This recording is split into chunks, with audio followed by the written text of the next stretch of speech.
Breakfast కోసం అయితే జొన్న పొంగల్ చేశాను. ఇంకా ఈ జొన్న పొంగలి ఏంటి, ఎలా చేయాలి, ప్రాసెస్ అన్నది వచ్చేసేయండి, చూసేద్దాం. ఇక్కడైతే ఫస్ట్ పచ్చజొన్నలు తీసుకొని వాటికి పైన ఉండే పొట్టునంతా రోట్లో కొంచెం వాటర్ వేసుకొని దంచుకున్న తర్వాత మళ్ళీ వాటిని ఆ పొట్టంతా 4-5 సార్లు కడుక్కొని తర్వాత ఆ జొన్నలు మళ్ళీ ఆరబెట్టేసుకొని మనం మిక్సీకైనా వేసుకోవచ్చు, లేకపోతే దంచుకోవచ్చు. ఇక్కడ మా వారికి అయితే జొన్నలుగా తగులుతూ ఉండాలని చెప్పేసి నేనైతే రోట్లోనే దంచుకున్నాను. ఇంకా అలా దంచుకున్న తర్వాత అయితే మనం ఇక్కడ 1 గ్లాస్ జొన్న పిండి తీసుకుంటున్నాం కాబట్టి 3 గ్లాసుల వాటర్ అయితే పోసుకోవాలి. ఫస్ట్ అయితే స్టవ్ వెలిగించేసుకొని ఇంకా పొంగల్ చేసుకునే గిన్నె అయితే పెట్టేసుకొని అందుట్లో అయితే 3 గ్లాసెస్ అయితే వాటర్ అనేది వేసాను.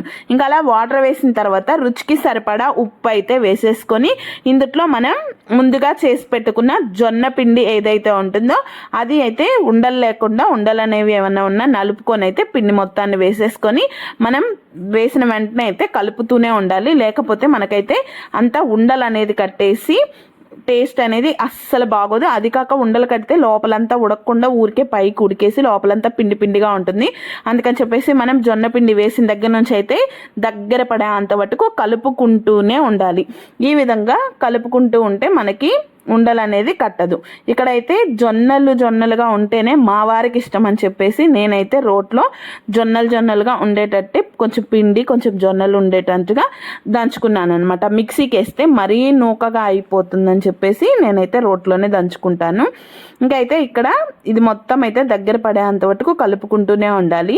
ఈ విధంగా జొన్న సంగటి అలాగే ఈ జొన్న పొంగల్ అనేది కొంచెం డిఫరెంట్గా ఉంటుంది, టేస్ట్ కూడా. సేమ్ ప్రాసెస్ అయితే మనం జొన్న సంగటి ఏ విధంగా చేసుకుంటామో అదే ప్రాసెస్. కాకపోతే లాస్ట్లో ఏంటంటే కొంచెం నెయ్యి వేసి మనం ఆ తాలింపు అది వేసుకోవడం వల్ల టేస్ట్ అనేది కొంచెం డిఫరెంట్ అనిపిస్తుంది. ఇంకెక్కడైతే జొన్న పొంగల్ అనేది చేసుకోవడానికి మనం 3 గ్లాసెస్ వాటర్ తీసుకుంటే మనకి కొంచెం గట్టిగా ఉండి టేస్ట్ అనేది బాగుంటుంది. అదే కొంచెం ఎక్స్ట్రా వాటర్ అయితే లూజ్గా ఉండేసి అస్సలు బాగోదు. ఇంకెక్కడ మొత్తం అయితే దగ్గర పడేంత వరకు కలుపుకోవాలి. ఈ విధంగా దగ్గర పడిన తర్వాత మనమైతే దాన్ని సిమ్లో పెట్టేసుకొని మరొక 10 నిమిషాలు ఉంచుకుంటే అందులో వాటర్ అంతా పోతుంది. ఇప్పుడు మనమైతే అది సిమ్లో పెట్టేసుకొని తాలింపు కోసం అయితే కడాయి పెట్టేసుకొని స్టవ్ అయితే వెలిగించేసుకొని అందులో అయితే ఒక 3 స్పూన్స్ అయితే నెయ్యి యూస్ చేస్తున్నాను. ఇక్కడ నేనైతే ఆవు నెయ్యే యూస్ చేస్తున్నాను. తమిళనాడులో ఎక్కువగా ఆవు నెయ్యే యూస్ చేస్తారు.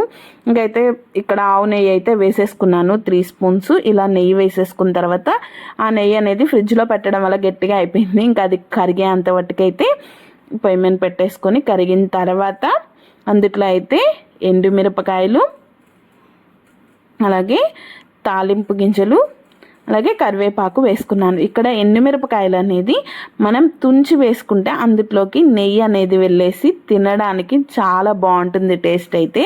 ఇంక ఇక్కడ అలా ఎండుమిరపకాయలు వేసిన తర్వాత అందులోకి తిరగమాత గింజలు కూడా వేసేసుకొని ఇంకా కరివేపాకు కూడా వేసేసాను. ఈ విధంగా మీరు కూడా పొంగల్ అయితే ఒక్కసారి ట్రై చేయండి.